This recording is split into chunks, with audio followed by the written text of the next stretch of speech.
Kimia gold berarti ya. Tapi Natanya yang bakal mengganggu sih. Ini MOBA Zen gak bakal enak banget lah buat jalan. Karena ya kita tahu early-nya kalau memang bisa dipegang oleh Natalia bakal beratan Brody.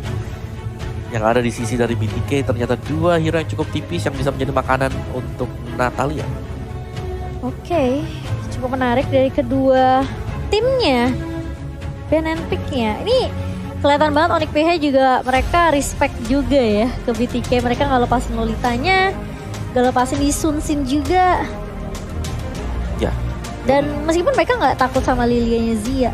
Ya, mereka ban Lolita karena pengen pakai Kimi sih tadi. Iya. Kimi kan sakit banget ya kalau ada Guardian Bulwark. Yap, benar banget. Tangkis semuanya. Masuk semua ke shieldnya makin gede ya. Sama gede balikin lagi damage-nya. Tapi gua suka dengan draft dari BTK. Entah kenapa, gue pengen mereka dapetin satu poin kemenangan dulu sih biar seru.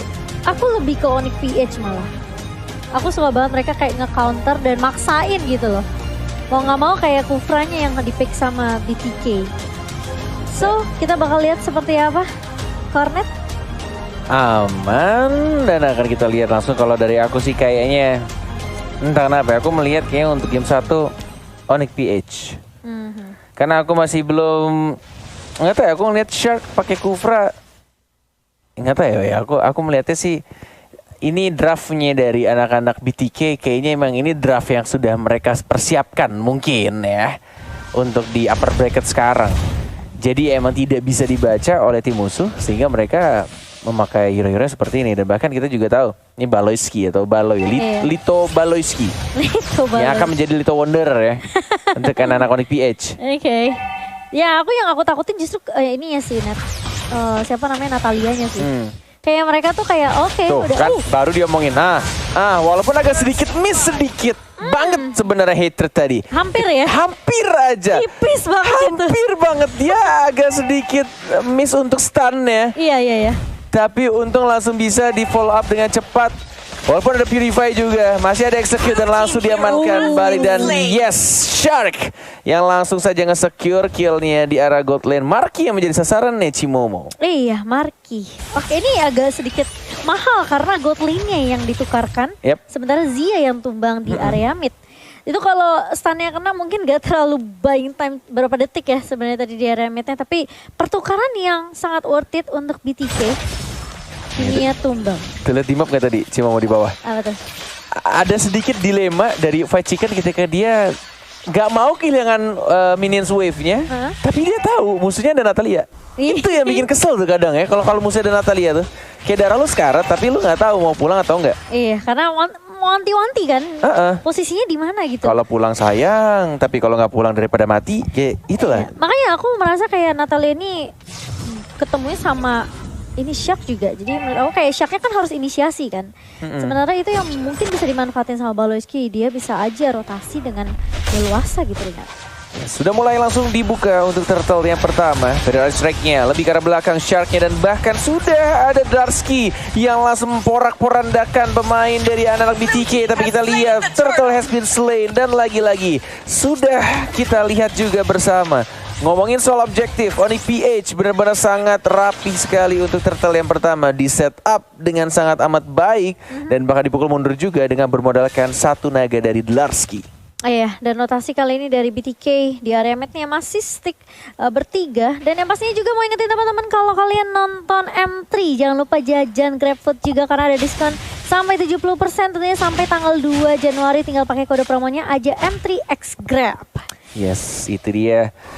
Kita lihat langsung ke arah bottom lane-nya Kairi yang benar-benar enak banget untuk segi farmingnya. Cukup cepat dia rotasi dengan menggunakan double jab-nya.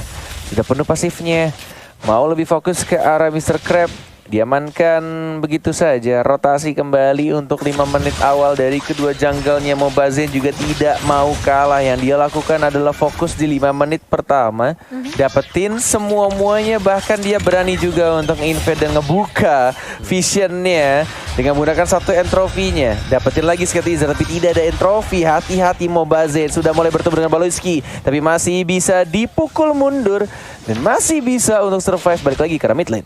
Iya, dan kayaknya ini agak sedikit bersabar dari Onyx PH juga ngelihat rotasi yang cukup agresif dari BTK kali ini. Sementara sepertinya agak sedikit kesulitan juga dari Baloyski-nya mengingat dia juga agak sedikit tipis ya. Karena Zia ini bakal bahaya banget, tapi ternyata langsung masih ada Black Shoes dari Zia. Masih bisa bertahan, padahal tuh udah di jab-jab sama Kairi loh. Iya, itu mau nggak mau langsung dipakai Black Shoes-nya, Terran Revenge-nya dengan combo flicker tidak digunakan. Tapi kita Terran Rage-nya baik sekali dan langsung di combo begitu saja. Tapi Shark-nya yang justru 2 kali dia mendapatkan last hit, itu nggak sengaja ya, bukan kill steal tapi nge-secure tadi. Iya, men-secure ya. Setidaknya biar dapat sama daripada nggak dapat sama sekali. Dan Baloyski kali ini yang masih mencoba untuk nge-open vision net. Aku merasa kayak Baloyski ini pergerakannya agak sedikit nggak leluasa ya. Gimana tuh Mama? Apalagi 5 menit awal Natalia ya kan. Natalia yang memang harus bisa ngebantu nge-backup. Ini agak berat sih untuk Baloyski-nya, apalagi berusaha untuk mendekat. Tadi dia memang agak sedikit ngepok ke Mobazen-nya, tapi ada interference untuk mengacaukan segalanya juga. Dan Mobazen ini bakal mengarah ke Hunter Strike pertama kali. Marky udah punya Ice Queen One, menarik banget. Karena sebagai first item Ice Queen One, dia seharusnya nggak punya damage yang terlalu besar, tapi sudah bisa untuk join team fight. Ini efek slow-nya akan cukup ngeselin ya. Iya, tuh Ice Queen One. Padahal dia tumbang 2 kali loh. Tapi masih bisa untuk mengamankan dari segi networknya. Mobazen kali bakal coba dikejar. Itu tipis banget dan Kairi masih di retri mau nggak mau, dan bahkan kali ini Victor pun tumbang ternyata net. Yes, ditumbangkan begitu saja. Masih ada 1 Black Shoes dari Zia-nya.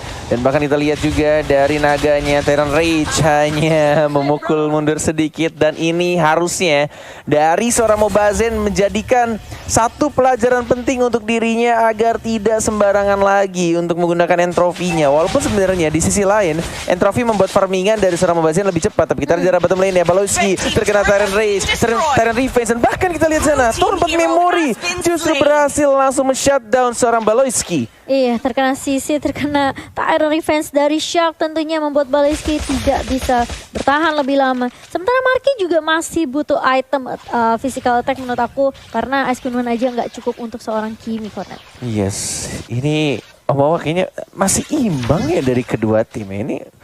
Aku pikir bakal berat sebelah loh. Ya karena dari gini. Kalau ngeliat dari draftnya juga, dari Baloyski dia nggak punya target yang enak sih. Mau coba untuk colek si siapa Brody tadi tendang. Colek bisa ya. Pasti kena. Benar-benar musim ball. Karena Esmeralda tebel. Iya, karena Nathan interference.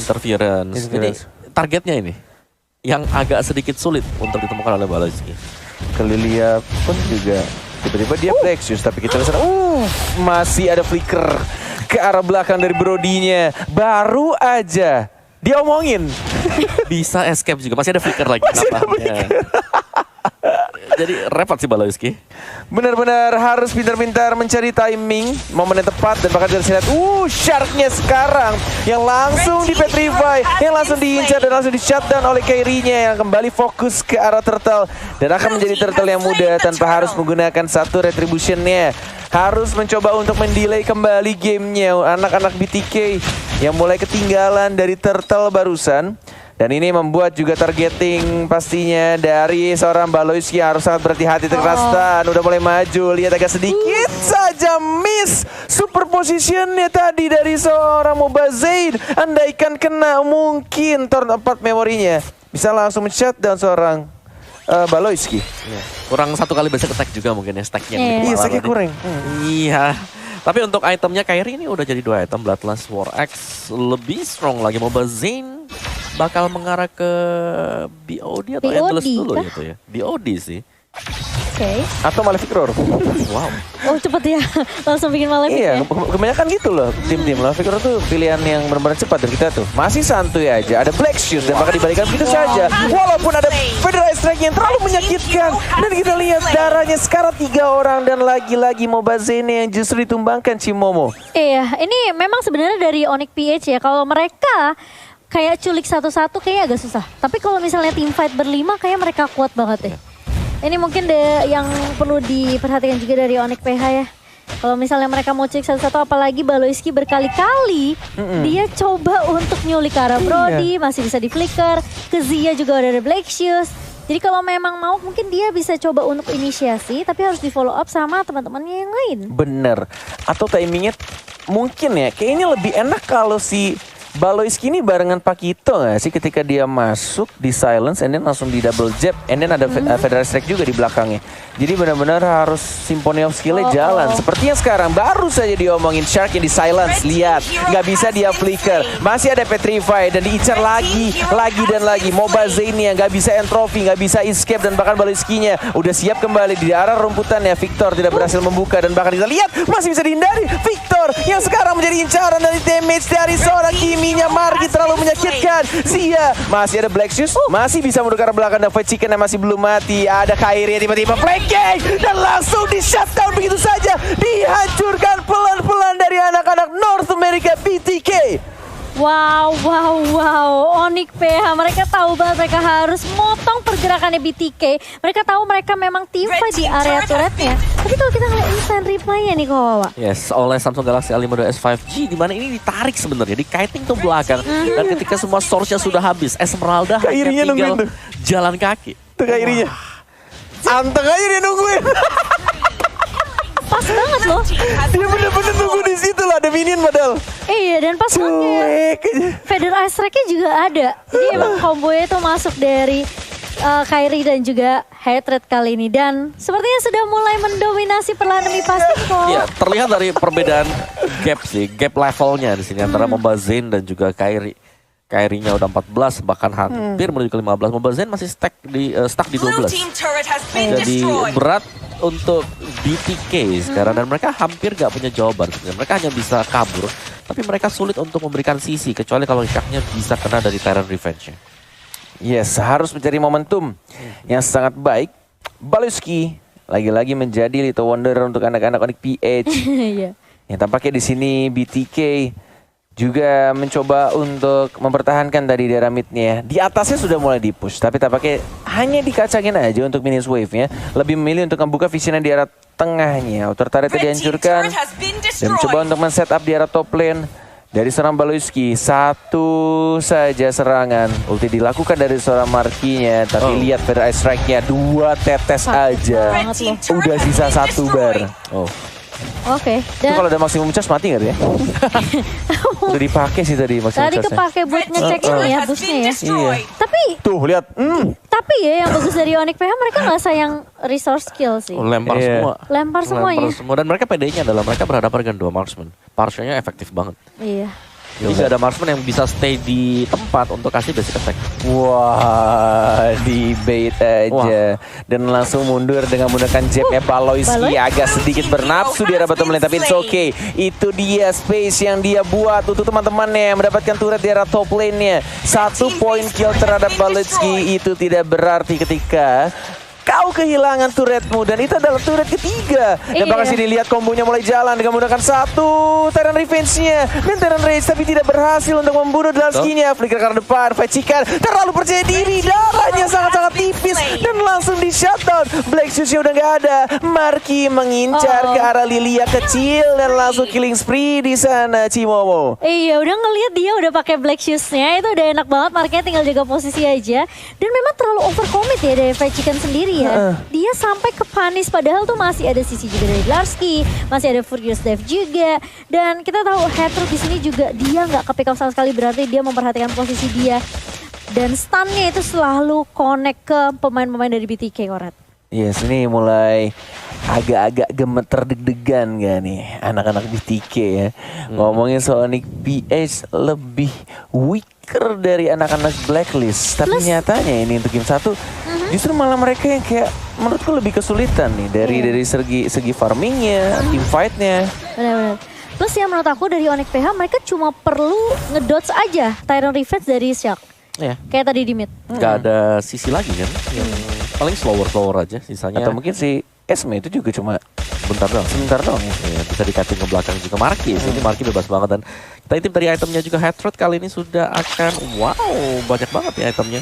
Clock of Destiny, Lightning Truncheon, Holy Crystal bisa jadi atau Divine Glaive. Sedangkan Marki nih Ice Queen One tadi first item, Glowing One, Holy Crystal jadi full match item untuk Marki. Pantas sakit banget ya.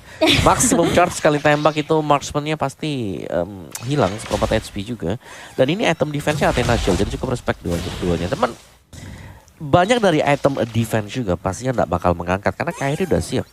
carry siap untuk jump in dengan physical damage.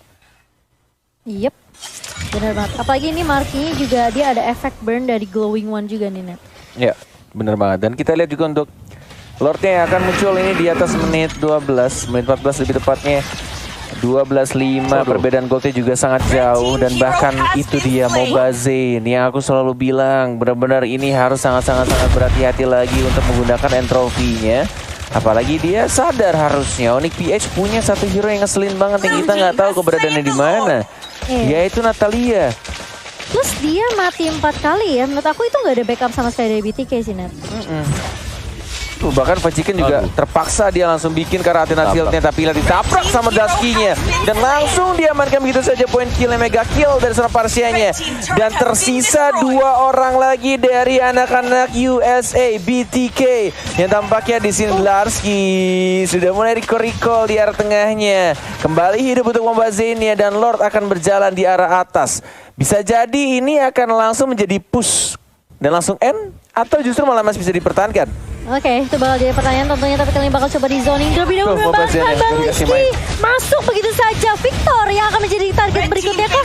Gak, kalian bakal coba untuk menahan, tapi itu nggak cukup ternyata Cornet. Dan bahkan kali ini dengan Lord yang masuk ke arah base, dan mereka nggak perlu nunggu Lordnya, udah langsung bisa nge-end ke arah base-nya. Dan 1-0 untuk tim Onyx PH Cornet.